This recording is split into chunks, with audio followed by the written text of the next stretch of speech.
Next picture. Next picture is SmartAnswer.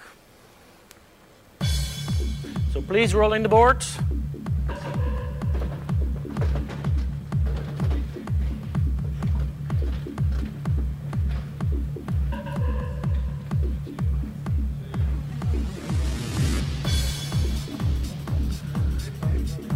For those who don't see this, they are giving their business cards pre-printed with smart data on it, and don't know when it done.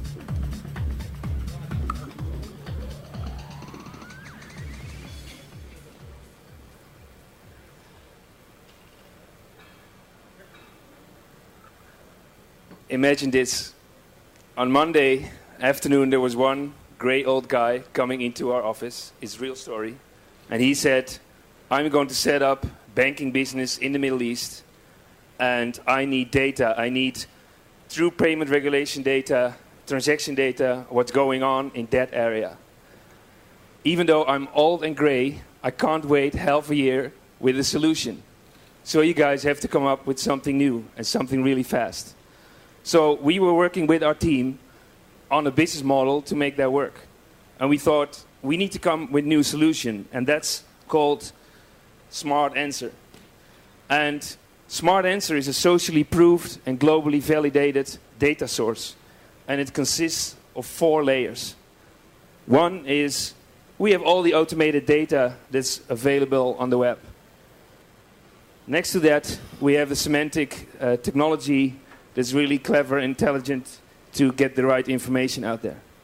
The other thing is we have access to all the experts in the world, not just one organization, but all the experts. And we have it validated by these teams, by the experts themselves. So the benefit of this for clients, for this guy, is clear. He said, okay, then I can get my information very fast, and I don't need to pay too much for it because I'm willing to pay 10,000 euro for a country. So, Leo, how are we going to make it work?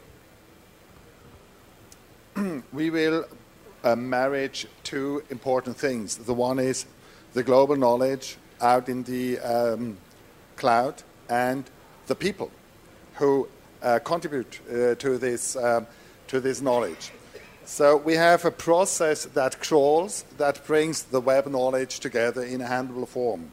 And then we find the right person with social network analysis, some really nice technology developed the last couple of years. And we help them to interact. So we give them a platform so that they can virtually interact. We can say we start crowdsourcing, then we step to crowd consulting, and we do a crowd validation because these experts start to validate each other. And the heart of that system is the experts who interact on this level in a virtual form. So what do they get for so that they do it? They get awareness, they get access to a knowledge they don't have so far, because the knowledge of the web. They have reputation, they get feedback from what they do. They have suddenly good relation to other experts. They get visibility to clients, and they get revenue because we will share the revenue 50-50. What is the business model? First, we start with a contract business. We make it happen. This company will divide the platform, and then it starts to sell. And when this model is proved, we can start to sell the platform. So you know that business. Later on, it will be a hockey stick. First, it's a solid consulting business. Now I hand over to Jeremy. He tells a little bit more about the financials. So what we're asking for is we're asking for 1.1 million euros in the first year to build the platform. We're asking for second year 900,000 euros. By the end of year 2, we will have incomes that break even with the operating costs. Thereafter, we'll be making a 30 to 50% return. Why should you go with this team? We have here Leo, Chief Executive, 30 years of strategic consulting, 10 years of producing semantic solutions for clients. Jeremy Bentley, CTO, 10 years in providing semantic solutions to over 100 projects, 20 of which are in banking, creator of semantic middleware platform. Patrick, 10 years, serious operational and financial control. Initially, we're asking for funding for a proof of concept, 150,000 euros. This would go towards proving the technology, showing that it works, showing that we can bring on the experts, and doing some market study. Thank you very much. Wow. And all that within time. Very good. So we go back to our VC advisors panel, and please show us the money. Big, small, it's no money? Yeah, but I have to explain why. Okay, explain why you show no money. Because one of our portfolio companies does this. It's called Peer Index we invested in, so I think it's a great idea. And, Lots of money. We can maybe talk about, we're recruiting and building up the team. So. Okay, thanks. Igoza? Big back. So first of all, full disclosure, I did help this team, and so for probably the last 10 years, really been thinking about how to capture sort of collective knowledge, and what we've seen over the last 2 or 3 years, that we're now really beginning to figure out how you can give the voice of the expert, and I think the real validity here for me is that the expert is not necessarily one that is designated by choosing the word expert on LinkedIn. Right, but how people view the quality of the inputs and the like. And what I see in Quora, the services like Quora and Stack Overflow, where you can actually create this interesting marketplace for people who are really insightful to offer inputs. And they can do this both anonymously as well as, by name recognition. I think it's an unbelievable platform.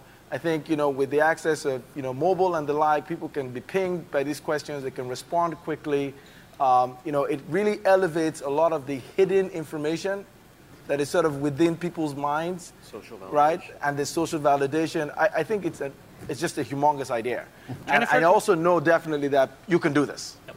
Jennifer, could you, with your background and what you have seen in the last 25 years, also give some feedback to the judge panel? Well, I agree that the concept is fabulous. I don't doubt for a minute that, this could work. My question is, does it work in this sector? First of all, are banks really open to the idea of crowdsourcing? Most of them don't allow people to connect into Facebook or LinkedIn or any kind of other social network.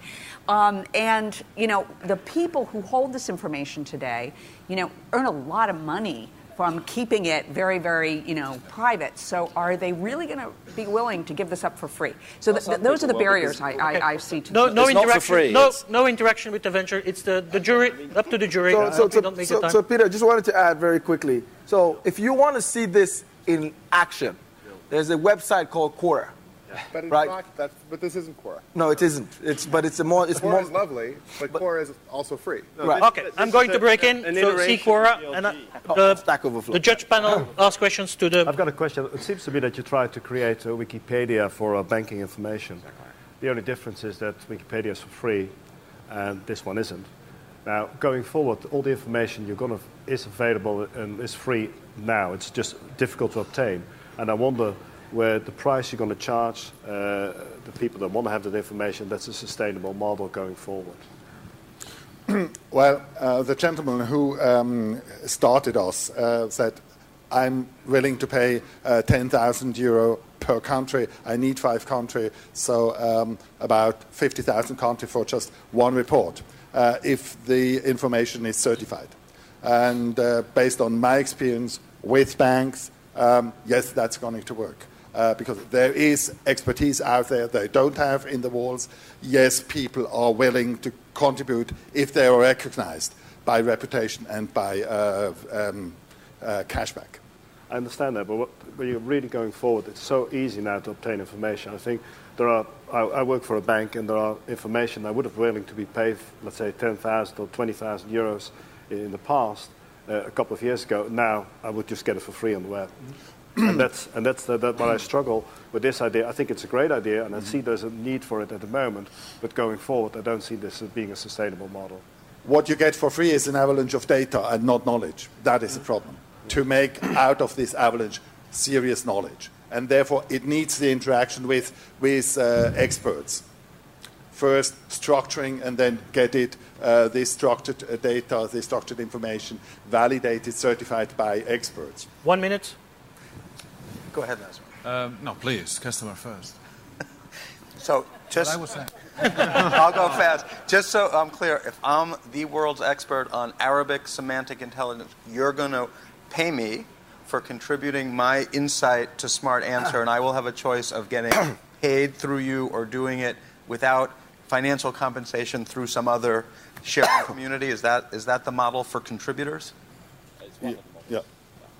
So there's two layers of expertise. Those like the case that Gary was talking about, where an expert provides you the information and you pay the expert. And another one is experts within the organization that actually take that data to information. Is that your proposal? I think it's drawing on the idea that just because the information is closed doesn't mean that lots of people don't know the answer, that you just need to reach it. So the first thing that we thought was important was a partnership with Swift, because Swift you've got the credibility and you're actually encouraging sharing of information within a controlled group. Thank you very much, team. Thank you very much. The applause meter, the team is called. Yep, go ahead.